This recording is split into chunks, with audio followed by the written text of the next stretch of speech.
Scene script. How often do you notice change? Is it the same for a pin dropping in a quiet room as in a noisy market?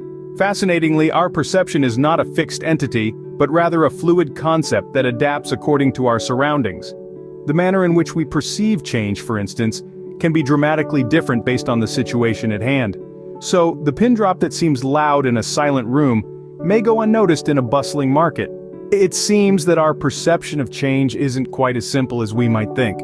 Enter Weber's law, a psychological principle that explains this phenomenon. At its core, Weber's law states that the ability to perceive a change in a stimulus depends not on the absolute value of the change, but rather on the ratio of the change to the original stimulus.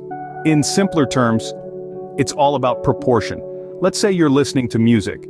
The volume increase required for you to notice a difference will be much smaller if the music was initially quiet, compared to if it was already loud. This is because the change in volume is relative to the original volume or stimulus magnitude. Weber's law applies to all our senses, from hearing to touch, taste, smell, and sight. So, according to Weber, it's not about the absolute value of the change, but how it compares to what's already there. Let's delve deeper into Weber's law and how it works. To fully grasp this concept, we need to understand its key components. The first is the Weber fraction, which is the ratio of the smallest perceptible change in a stimulus to the original intensity of that stimulus. Think of it this way. Let's say you're in a completely dark room and someone turns on a dim light. You're going to notice that change instantly. Now imagine you're in a brightly lit room and someone turns on the same dim light. Chances are you wouldn't even notice. That's Weber's law in action. The change in light intensity is the same in both cases, but your perception of it changes based on the original intensity. This law applies to all our senses, not just sight.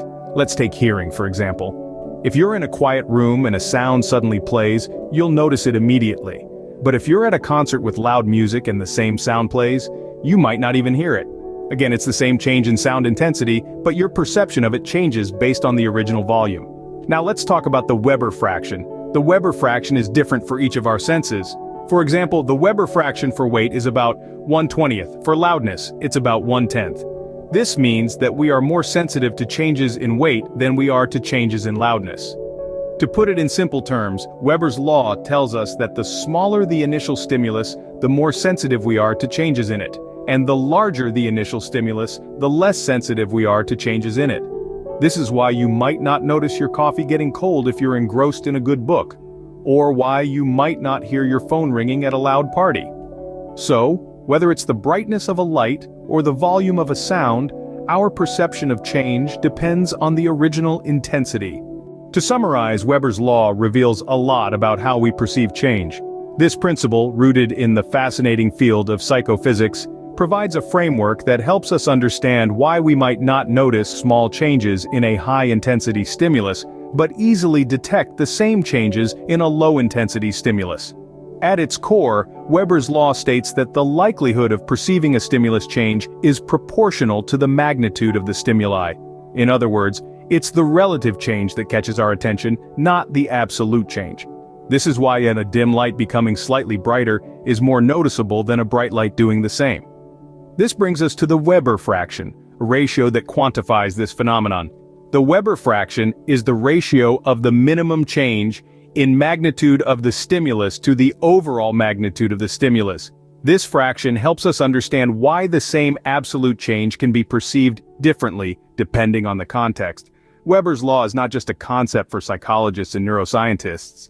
It has practical implications in our daily lives. It explains why we might not notice when a loud song gets a bit louder, but we pick up on the smallest whisper in a quiet room. So next time you're surprised by how much you didn't notice a change, remember Weber's law.